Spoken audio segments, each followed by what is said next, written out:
श्री त्रिलोक चंद छाबड़ा। यह मेरे भारत की छोटी सी एक झांकी है। अभी तो जमीन में नींव भरी है, शीश महल तो बाकी है। मिशन आर्थिक आजादी के जनक श्री त्रिलोक चंद छाबड़ा जी का जन्म सन 1957 में राजस्थान के अजमेर जिले के एक छोटे से गांव नानसी में हुआ। पिता मोहनलाल जी गांव में एक छोटा सा जनरल स्टोर चलाते थे। माता धापू देवी गृहिणी थी। 6 भाई बहनों में से श्री टी.सी. छाबड़ा जी तीसरे नंबर के पुत्र हैं।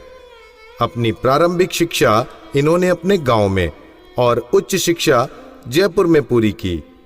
विलक्षण प्रतिभा के धनी श्री त्रिलोक चंद छाबड़ा जी सफल व्यवसायी के साथ साथ एक संगीतकार, गीतकार, लेखक और एक अच्छे वक्ता भी हैं। मेरी शादी बचपन में जल्दी हो गई थी और 77 में हुई और बहुत ही सरल और स्वभाव के और अच्छे स्वभाव के मुझे मेरे हस्बैंड मिले। हम एक भिलवाड़ा आए और फिर 2000 में ये जो सिस्टम है आरसीएम चालू किया। आई वॉज 18 ईयर्स जब आरसीएम की शुरुआत हुई और हमारे सामने ये सब चीज़ें हो रही थी जब हम एजुकेशन में थे और हमारे पापा ने बिज़नेस स्टार्ट किया था और वो शुरू से बहुत ही सिंपल पर्सन रहे हैं, तो उनका जो स्टाइल ऑफ बिज़नेस था वो भी बहुत सिंपल था। But at the same time वो ये जो उनका एक प्रिंसिपल है कि things should be in a very organised manner. Trilok Chand Chhabra ji को मैं लगभग पिछले 27 सालों से जानता हूँ और उनके सानिध्य में मैंने काम भी किया है। छाबड़ा जी की जो सबसे पहली क्वालिटी है कि या तो लोगों पे जिन लोगों पे भी जो विश्वास करते हैं उन लोगों पर पूरा बिलीव करते हैं, और दूसरे उनकी जो क्वालिटी है कि वो किसी काम को करने की जब ठान लेते हैं तो उस काम को किसी भी हालात में उसको पूरा करते हैं। जब ये चालू किया था आरसीएम, उससे कुछ समय पहले कुछ सिस्टम यहाँ हिंदुस्तान में चलते थे जो जानकारी में आए, तो एक दिमाग में पता नहीं एकदम विचार से आया कि ये तो बड़ा सुंदर सिस्टम है। अगर हम इसमें नॉर्मल प्रोडक्ट जो हमारे रोज़ उपयोग होते हैं वैसे प्रोडक्ट लाकर अगर करें तो ये तो देश के लिए बहुत अच्छा सिस्टम है, बहुत सारे लोगों को इसका लाभ मिल सकता है। और उसके बाद एक ऐसा विचार जो अंदर पैदा हुआ तो उस विचार ने मुझे कभी रुकने ही नहीं दिया। टी.सी. छाबड़ा जी को मैं पिछले 25 सालों से जानता हूं और उनके सानिध्य में मैंने काम भी किया हुआ है। टी.सी. छाबड़ा जी की सबसे बड़ी क्वालिटी है उनके लिए काम होता है। काम छोटा और बड़ा नहीं होता, वो हर काम को उतनी ही सीरियसनेस से करते हैं, चाहे वो काम छोटा हो चाहे बड़ा हो। मुझे याद है जब आरसीएम की सबसे पहली मीटिंग हुई थी, एकदम फर्स्ट मीटिंग, मैं उस मीटिंग में प्रेजेंट थी और वो एक पेड़ के नीचे बाहर मीटिंग हुई थी जहाँ पे मुश्किल से शायद 20 लोग बैठे होंगे। क्या मालूम, इनसे पहली बार मिलते ही मुझे लगा कि कुछ विशेष व्यक्ति है ये, जो बोल दिया एक बार फिर वो याद है, वो एक कंप्यूटराइज काम हो गया। मेरी एक नेचर है कि मुझे अगर कोई चीज़ अच्छे से समझ में आ गई, मैं कन्विंस हूँ कि हाँ ये ज़िंदगी में सही है या ये काम सही है, तो मैं फिर किसी के रोके रुकता नहीं हूँ। तो आरसीएम की भी यही कहानी है। शुरू में सबने मना किया, परिवार वालों ने भी मना किया, दोस्तों ने भी मना किया, बहुत सारी चीज़ें भी हुई, लेकिन मैं कन्विंस था, मुझे समझ में आ गया था कि ये सिस्टम है, इसको देश को इसकी ज़रूरत है, आम आदमी की ज़रूरत है। वो हमेशा एक ही चीज़ बोलते हैं लाइफ में कि चाहे दुनिया कहीं पे भी कुछ भी कर रही हो, चाहे पूरी दुनिया भी अगर वो चीज़ कर रही है और अगर वो गलत है तो हमको उसका साथ नहीं देना चाहिए, हमको हमेशा सही चीज़ ही करनी चाहिए। जो उन्होंने अपने जबान से कहा उसको उन्होंने पूरा किया। जबान के सच्चे ये उनमें मानता है। एमएलएम के नाम पर ज़्यादातर कंपनियां कुछ महंगे प्रोडक्ट लाती है उसमें और ज़्यादा कुछ उसमें से बांटने की कोशिश करती है, और हम आरसीएम में ऐसे क्यों प्रोडक्ट लाते हैं जो बहुत कम रेट में होते हैं। बहुत ज़्यादा इधर कुछ चीज़ों को हाई फाई करना या कुछ बहुत ज़्यादा हर कहीं खर्च कर देना, तो मेरे को कुछ महंगी चीज़ खरीदना पसंद नहीं है लाइफ में। तो मेरे को जो पसंद नहीं है मैं बेच कैसे सकता हूँ। हमारे हिंदुस्तान का मिशन मंगल इसका एक बहुत बढ़िया उदाहरण है कि उन्होंने उस पर्टिकुलर बजट में उनको बनाने की सोचा तो उन्होंने वो चीज़ बना कर दी। ये कोई भी वादा करते हैं वो पूरा करते हैं और इन्होंने जो सोच लिया कि मुझे ये काम करना है वो करके रहते हैं, और इन्होंने जो भी सोचा ईमानदारी से कर रहे हैं पूरा। बहुत सारी चुनौतियाँ आई इस काम को करते हुए। बहुत सारे लोगों ने साथ निभाने का वादा किया, साथ चले, काम को आगे बढ़ाया, फिर उनके मन में पता नहीं क्या लालच आया तो उन्होंने पूरा बाहर जाकर एक नई कंपनी शुरुआत की और पूरा आरसीएम पर अटैक करना चाहिए और आरसीएम के सारे लोगों को, सारे सिस्टम को तोड़ने की एक बार नहीं कई बार बार ऐसे प्रयास हुए कि जब ऐसी घटना हुई है तब आरसीएम में बड़े निर्णय हुए हैं। जो सामान्य गति से चल रहा था उसमें एक मजबूती आई, एक बड़े निर्णय लेने की ताकत आई कि अब तो इसको करके ही रहना है। वो बहुत कम बोलते हैं और बोलते हैं वो एकदम सत्य और सीमित मात्रा में।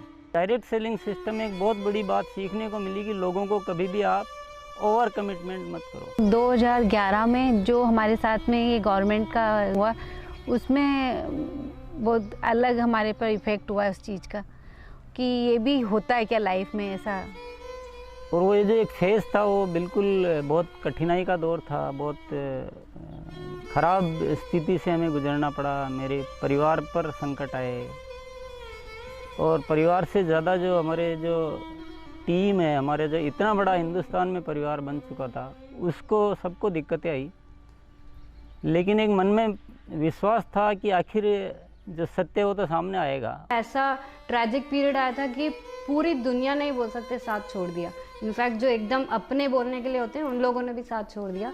लेकिन पापा की वो जो हिम्मत थी, और जब भी हमने उसके बाद या उस दौरान जब भी हमको मौका मिला उनसे बात करने का, उन्होंने एक ही चीज़ बस हमको बोली थी कि सब कुछ ठीक होगा क्योंकि हमने कुछ गलत नहीं किया किसी के साथ। हमारे जो आरसीएम परिवार है उनका इतना विश्वास था कि उन्होंने 1 साल इंतज़ार किया और पूरा डटे रहे। और जब उनका इतना विश्वास था तो उस विश्वास में इतनी ताकत आ गई और ये सब चीज़ें, जो भी संकट का समय था वो निकला और अब सब चीज़ें धीरे धीरे अच्छी हो रही है। ऐसे साथी मुझे इस सिस्टम की वजह से मिले। आज इतनी बड़ी सेना कह सकते हैं, इतना बड़ा परिवार कह सकते हैं देश के कोने कोने में, और उसमें इतने जो संस्कार बने हैं, ये हमारे लिए एक बहुत खुशी की बात है। इतना बड़ा व्यापार उद्योग धंधा होने के बावजूद, इतनी बड़ा साम्राज्य होने के बाद भी उनमें तनिक भर भी अहंकार या पैसा होने का घमंड दिखलाई नहीं देता है। ये उनकी सादगी और उनकी महानता को दर्शाता है। मुझे मेरे फादर इन लॉ की एक क्वालिटी सबसे अच्छी लगती है कि वो आज इतना बड़ा बिजनेस करने के बावजूद भी वो इतने डाउन टू अर्थ है कि किसी को भी विश्वास नहीं होता जब मैं उन्हें उनकी बातें, उनके किस्से सुनाती हूँ। एक छोटी सी बात ले लीजिए, अगर हम जब भी खाना खाते हैं हम डाइनिंग टेबल में बैठ के खाते हैं, पर वो आज भी प्रेफर करते हैं कि हम ज़मीन पे उनके साथ बैठ के उनके साथ भोजन करें। त्रिलोकचंद जी छाबड़ा एक व्यक्ति नहीं, आंदोलन है। उनके जीवन में उन्होंने बहुत संघर्ष तो किया ही है, लेकिन सबसे बड़ी बात उनमें है सादगी और सच्चाई।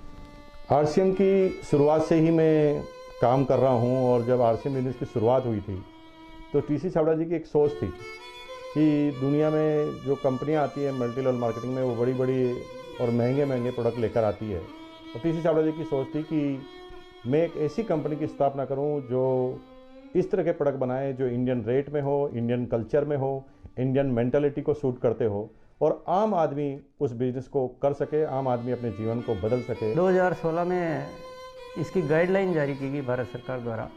उसके बाद से इसमें काफ़ी स्पष्टता आ चुकी है। उसके बाद हमने पूरे सिस्टम सेट किए, हमने पूरे टेक्नीशियंस सेट किए, हमने लेबोरेटरी सेट की, और इतना बड़ा सेटअप हो चुका है कि आज हमारे आरसीएम की प्रोडक्ट रेंज में करीब 400 प्रोडक्ट शामिल हो चुके हैं और आगे ये श्रृंखला चालू है। आरसीएम क्यों अपनी ओन मैन्युफैक्चरिंग इकाइयाँ स्थापित करता है या अपना सेटअप क्यों लगाता है, इसके पीछे जो मुख्य कारण है कि आरसीएम ने अपने प्रोडक्ट डेवलपमेंट में 4 कमिटमेंट कर रखे हैं कि ये चारों चीज़ें हमेशा रहेगी। पहली चीज़ है प्रोडक्ट उपयोगी होंगे, दूसरा स्वास्थ्य के लिए अच्छे होंगे, क्वालिटी नंबर 1 होगी और रेट बहुत रीजनेबल होगी। आरसीएम हमेशा उसके लिए कमिटेड है और इसीलिए इतनी सारी इकाइयाँ स्थापित की गई है और नए प्रोजेक्ट प्लानिंग में है। फर्स्ट ईयर था उस समय 21 करोड़ का टोटल टर्नओवर हुआ था और हाईएस्ट टर्नओवर जो है आरसीएम का वो 1750 करोड़ तक एक साल का हो चुका है। अच्छी बात ये कि हर साल 30% ग्रोथ हो रही है, पिछले 5-6 सालों से मेंटेन ग्रोथ है। अपनी तरफ से पूरी कोशिश ये रहेगी कि कोई भी कमी किसी भी तरह की हमारी तरफ से नहीं रहेगी कि इस काम को एक बहुत ऊंचे मुकाम पर पहुंचाना है। और जब लाखों लोगों के जीवन में अगर हमारे इस छोटे से प्रयास की वजह से अगर थोड़ा भी हम कुछ योगदान कर सकते हैं, ये हमारे लिए बहुत गर्व की बात है। मेरा गोल जो है वो ये है कि आज अपन इस RCM को हिंदुस्तान में नहीं बल्कि कुछ ऐसा करेंगे कि पूरे विश्व में इसका बहुत बड़ा नाम हो